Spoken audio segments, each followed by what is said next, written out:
तो बिहार में चुनाव की उल्टी गिनती शुरू हो चुकी है। बिहार को विकल्प की राह पर ले जाने की तैयारी की जा रही है। पहले से बड़ी पार्टियां और विकास को लेकर उनका प्रयास एक तरफ है, तो दूसरी तरफ नई उभरते ऊर्जा जो समाज के ही चुनिंदा लोगों के साथ तीसरे मोर्चे के तौर पर सामने आई है। क्या है यह खास, रिपोर्ट में आपको दिखाते हैं।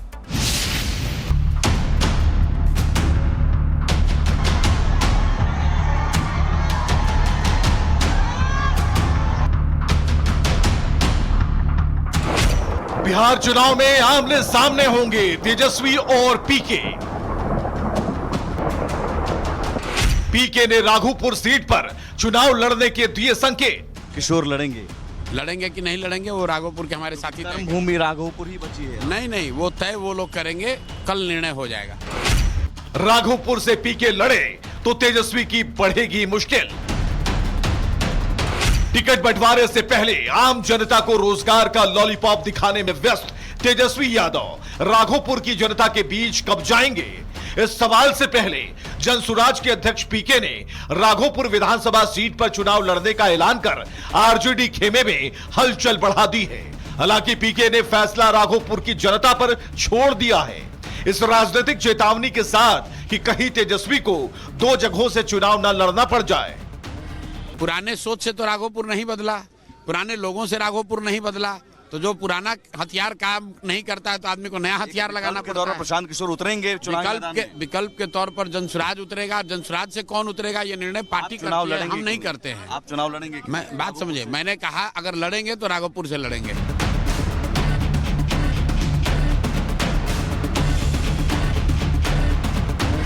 राघोपुर विधानसभा क्षेत्र आरजेडी की पारंपरिक सीट है और तेजस्वी यादव यहां से विधायक हैं। एक बार फिर तेजस्वी इसी सीट से चुनाव लड़ेंगे। ऐसे में अगर पीके की यहां एंट्री होती है तो मुकाबला महामुकाबला की तरह होगा, जहां एक तरफ तेजस्वी की अस्मिता तो पीके का भरोसा दांव पर होगा। लेकिन तय है कि पीके के राघोपुर आने से तेजस्वी का पूरे बिहार में चुनाव प्रचार से फोकस डाइवर्ट हो सकता है। अब यह देखना है कि राघोपुर की जनता पीके के चुनाव लड़ने को लेकर क्या कुछ फीडबैक देती है। प्रशांत किशोर पहली बार चुनाव लड़ रहे हैं। प्रशांत किशोर का इतिहास कोई राजनीतिक परिवार से नहीं रहा। वो एक कुशल रणनीतिकार रहे हैं और अब वो खुद अपनी पार्टी के लिए रणनीति बना रहे हैं। जिस तरीके से जनसुराज के लिए उन्होंने जमीनी स्तर पर जनसंपर्क किया, पदयात्रा की, 2 अक्टूबर को गांधी जयंती के दिन उन्होंने पार्टी की स्थापना की थी और जिस तरीके से वो सच्चे छवि के लोगों को टिकट दे रहे हैं, निश्चित रूप से प्रशांत किशोर बिहार की राजनीति में बिहार की जनता को एक विकल्प के रूप में उपलब्ध है। राघोपुर विधानसभा सीट इस बार हॉट सीट बनने वाली है, क्योंकि यहां राजनीति के दो धुरंधर आपस में भिड़ने वाले हैं। आपको बताएं कि राघोपुर विधानसभा सीट हाजीपुर लोकसभा के अंतर्गत आती है। राघोपुर एक यादव बाहुल्य विधानसभा है। यहां लगभग 31% यादव वोटर हैं, जबकि 18% अनुसूचित जाति के मतदाता हैं। राघोपुर सीट पर 3% मुस्लिम वोटर हैं, जो आरजेडी की ताकत है। 1995 से सीट पर लालू परिवार का कब्जा है। 1995 में लालू प्रसाद यादव जनता दल की टिकट पर यहां पहली बार विधायक बने थे। इसके बाद 2000 से लेकर 2010 तक राबड़ी देवी यहां से विधायक रही। 2010 में जेडीयू के सतीश कुमार यहां से जीत गए, लेकिन 2015 में फिर आरजेडी ने यहां वापसी कर ली। 2015 से तेजस्वी यादव इस सीट से विधायक हैं। ऐसे में सवाल यह है, क्या पीके तेजस्वी को राघोपुर में चुनौती दे पाएंगे? राघोपुर विधानसभा सीट पर एक तरफ आरजेडी का जातिवाद वाला हथियार है, तो वहीं दूसरी तरफ जनसुराज इस बार परंपरागत राजनीति बदलने पर अड़ी है। इसके लिए पीके ने विकास, शिक्षा, स्वास्थ्य, रोजगार, पलायन, भ्रष्टाचार से मुक्ति, परिवारवाद के खात्मे को हथियार बनाते हुए युवाओं को आह्वान किया। अगर राघोपुर समेत बिहार की जनता ने पीके के इन मुद्दों पर भरोसा जताया तो एक बार फिर से आरजेडी के जातिवाद वाला दांव ध्वस्त हो सकता है। लालू प्रशांत किशोर के लिए नहीं, अपने अपने बच्चों के लिए वोट करेगा, अपने बच्चों के पढ़ाई और रोजगार के लिए वोट करेगा, बिहार में बदलाव के लिए वोट पड़ेगा और उस शुरुआत के लिए वोट पड़ेगा जिस सपने को लेकर हम लोग यहाँ आए हैं कि आने वाले 10 साल में इस देश के 10 अग्रणी राज्यों में बिहार को शामिल कराएं। एक ऐसा भी दिन आए जब यूपी, पंजाब, हरियाणा, गुजरात, महाराष्ट्र से लोग बिहार में नौकरी मजदूरी करने आए, वैसी व्यवस्था बनाने के लिए वोट पड़ेगा। प्रशांत किशोर बिहार में जिस बदलाव की बात कर रहे हैं, राघोपुर से इसकी शुरुआत हो सकती है, क्योंकि यहां 1995 से लालू परिवार का दबदबा है। यहां की जनता ने उन्हें सिर आंखों पर बिठाया, लेकिन आज भी राघोपुर विकास से अछूता है। यहां शिक्षा और स्वास्थ्य का हाल बदहाल है। यहां लोगों को आज भी नाव का सहारा लेकर इलाके से बाहर जाना पड़ता है। आरजेडी ने ना तो यहां विकास पर फोकस किया और ना ही यहां बुनियादी सुविधाएं दुरुस्त कर पाई। यही वजह है कि इस बार राघोपुर की जनता आरजेडी का दामन छोड़कर पीके के वादों पर भरोसा जता सकती है। आज के इस दौरे का जो मकसद है कि राघोपुर में लोगों की जो बदहाली है उसको बिहार और बिहार के मतदाताओं के सामने ये दिखाया जाए कि देखिए, अगर आप जाति के नाम पर, खोखले सामाजिक न्याय के नाम पर वोट देते रहिएगा, नेताओं का बंधुआ मजदूर बनकर वोट देते रहिएगा, तो चाहे आपके क्षेत्र से मुख्यमंत्री बने या मुख्यमंत्री, आपके बच्चे मजदूर ही बनेंगे। बिहार विधानसभा चुनाव में इस बार लड़ाई काफी रोमांचक होने वाली है। इस बार एनडीए और महागठबंधन के साथ साथ जनसुराज एक तीसरे मोर्चे की तरफ मैदान में है। बिहार चुनाव को लेकर जनसुराज पहले से ही तैयारियों में जुटा है। पीके बिहार में सकारात्मक राजनीति की रणनीति पर आगे बढ़ रहे हैं, लेकिन क्या बिहार की जनता पीके को मौका देगी? क्या पीके बिहार में अपना स्थान बना पाएंगे? क्या पीके बिहार में तीसरे मोर्चे की तरह खुद को स्थापित कर पाएंगे, या फिर उनकी पहचान वोट कटवा पार्टी की तरह रहने वाली है? यह सब कुछ इस बार के बिहार विधानसभा चुनाव में तय हो जाएगा। तो बिहार में चुनाव की उल्टी गिनती शुरू हो चुकी है। बिहार को विकल्प की राह पर ले जाने की तैयारी की जा रही है। पहले से बड़ी पार्टियां और विकास को लेकर उनका प्रयास एक तरफ है, तो दूसरी तरफ नई उभरते ऊर्जा जो समाज के ही चुनिंदा लोगों के साथ तीसरे मोर्चे के तौर पर सामने आई है। क्या है यह खास, रिपोर्ट में आपको दिखाते हैं।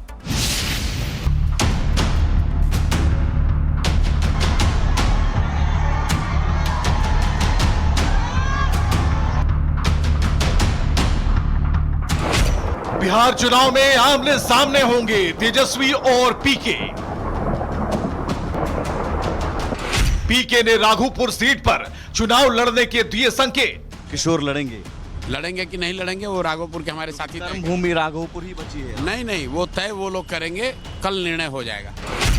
राघोपुर से पीके लड़े तो तेजस्वी की बढ़ेगी मुश्किल। टिकट बंटवारे से पहले आम जनता को रोजगार का लॉलीपॉप दिखाने में व्यस्त तेजस्वी यादव राघोपुर की जनता के बीच कब जाएंगे? इस सवाल से पहले जनसुराज के अध्यक्ष पीके ने राघोपुर विधानसभा सीट पर चुनाव लड़ने का ऐलान कर आरजेडी खेमे में हलचल बढ़ा दी है।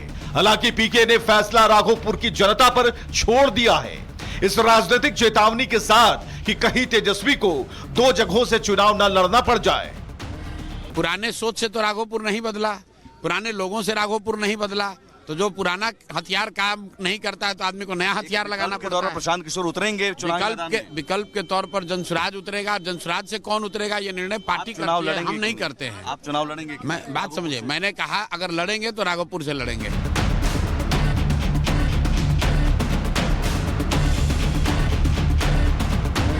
राघोपुर विधानसभा क्षेत्र आरजेडी की पारंपरिक सीट है और तेजस्वी यादव यहां से विधायक हैं। एक बार फिर तेजस्वी इसी सीट से चुनाव लड़ेंगे।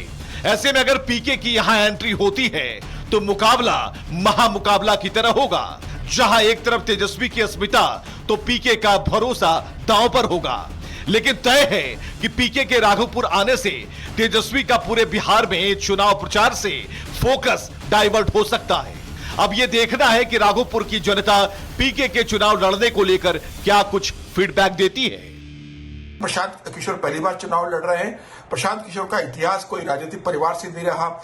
वो एक कुशल रणनीतिकार रहे हैं और अब वो खुद अपनी पार्टी के लिए रणनीति बना रहे हैं। जिस तरीके से जनसुराज के लिए उन्होंने जमीनी स्तर पर जनसंपर्क किया, पदयात्रा की, 2 अक्टूबर को गांधी जयंती के दिन उन्होंने पार्टी की स्थापना की थी, और जिस तरीके से वो सच्च छवि के लोगों को टिकट दे रहे हैं, निश्चित रूप से प्रशांत किशोर बिहार की राजनीति में बिहार की जनता को एक विकल्प के रूप में उपलब्ध है। राघोपुर विधानसभा सीट इस बार हॉट सीट बनने वाली है, क्योंकि यहां राजनीति के दो धुरंधर आपस में भिड़ने वाले हैं। आपको बताएं कि राघोपुर विधानसभा सीट हाजीपुर लोकसभा के अंतर्गत आती है। राघोपुर एक यादव बाहुल्य विधानसभा है। यहां लगभग 31% यादव वोटर हैं, जबकि 18% अनुसूचित जाति के मतदाता हैं। राघोपुर सीट पर 3% मुस्लिम वोटर हैं, जो आरजेडी की ताकत है। 1995 से सीट पर लालू परिवार का कब्जा है। 1995 में लालू प्रसाद यादव जनता दल की टिकट पर यहां पहली बार विधायक बने थे। इसके बाद 2000 से लेकर 2010 तक राबड़ी देवी यहां से विधायक रही। 2010 में जेडीयू के सतीश कुमार यहां से जीत गए, लेकिन 2015 में फिर आरजेडी ने यहां वापसी कर ली। 2015 से तेजस्वी यादव इस सीट से विधायक हैं। ऐसे में सवाल यह है, क्या पीके तेजस्वी को राघोपुर में चुनौती दे पाएंगे? राघोपुर विधानसभा सीट पर एक तरफ आरजेडी का जातिवाद वाला हथियार है, तो वहीं दूसरी तरफ चंसुराज इस बार परंपरागत राजनीति बदलने पर अड़ी है। इसके लिए पीके ने विकास, शिक्षा, स्वास्थ्य, रोजगार, पलायन, भ्रष्टाचार से मुक्ति, परिवारवाद के खात्मे को हथियार बनाते हुए युवाओं को आह्वान किया। अगर राघोपुर समेत बिहार की जनता ने पीके के इन मुद्दों पर भरोसा जताया, तो एक बार फिर से आरजेडी के जातिवाद वाला दांव ध्वस्त हो सकता है। लालू प्रशांत किशोर के लिए नहीं, अपने अपने बच्चों के लिए वोट करेगा, अपने बच्चों के पढ़ाई और रोजगार के लिए वोट करेगा, बिहार में बदलाव के लिए वोट पड़ेगा और उस शुरुआत के लिए वोट पड़ेगा जिस सपने को लेकर हम लोग यहाँ आए हैं कि आने वाले 10 साल में इस देश के 10 अग्रणी राज्यों में बिहार को शामिल कराएं। एक ऐसा भी दिन आए जब यूपी, पंजाब, हरियाणा, गुजरात, महाराष्ट्र से लोग बिहार में नौकरी मजदूरी करने आए, वैसी व्यवस्था बनाने के लिए वोट पड़ेगा। प्रशांत किशोर बिहार में जिस बदलाव की बात कर रहे हैं, राघोपुर से इसकी शुरुआत हो सकती है, क्योंकि यहां 1995 से लालू परिवार का दबदबा है। यहां की जनता ने उन्हें सिर आंखों पर बिठाया, लेकिन आज भी राघोपुर विकास से अछूता है। यहां शिक्षा और स्वास्थ्य का हाल बदहाल है। यहां लोगों को आज भी नाव का सहारा लेकर इलाके से बाहर जाना पड़ता है। आरजेडी ने ना तो यहां विकास पर फोकस किया और ना ही यहां बुनियादी सुविधाएं दुरुस्त कर पाई। यही वजह है कि इस बार राघोपुर की जनता आरजेडी का दामन छोड़कर पीके के वादों पर भरोसा जता सकती है। आज के इस दौरे का जो मकसद है कि राघोपुर में लोगों की जो बदहाली है, उसको बिहार और बिहार के मतदाताओं के सामने ये दिखाया जाए कि देखिए, अगर आप जाति के नाम पर, खोखले सामाजिक न्याय के नाम पर वोट देते रहिएगा, नेताओं का बंधुआ मजदूर बनकर वोट देते रहिएगा, तो चाहे आपके क्षेत्र से मुख्यमंत्री बने या उप मुख्यमंत्री, आपके बच्चे मजदूर ही बनेंगे। बिहार विधानसभा चुनाव में इस बार लड़ाई काफी रोमांचक होने वाली है। इस बार एनडीए और महागठबंधन के साथ साथ जनसुराज एक तीसरे मोर्चे की तरफ मैदान में है। बिहार चुनाव को लेकर जनसुराज पहले से ही तैयारियों में जुटा है। पीके बिहार में सकारात्मक राजनीति की रणनीति पर आगे बढ़ रहे हैं, लेकिन क्या बिहार की जनता पीके को मौका देगी? क्या पीके बिहार में अपना स्थान बना पाएंगे? क्या पीके बिहार में तीसरे मोर्चे की तरह खुद को स्थापित कर पाएंगे, या फिर उनकी पहचान वोट कटवा पार्टी की तरह रहने वाली है? यह सब कुछ इस बार के बिहार विधानसभा चुनाव में तय हो जाएगा।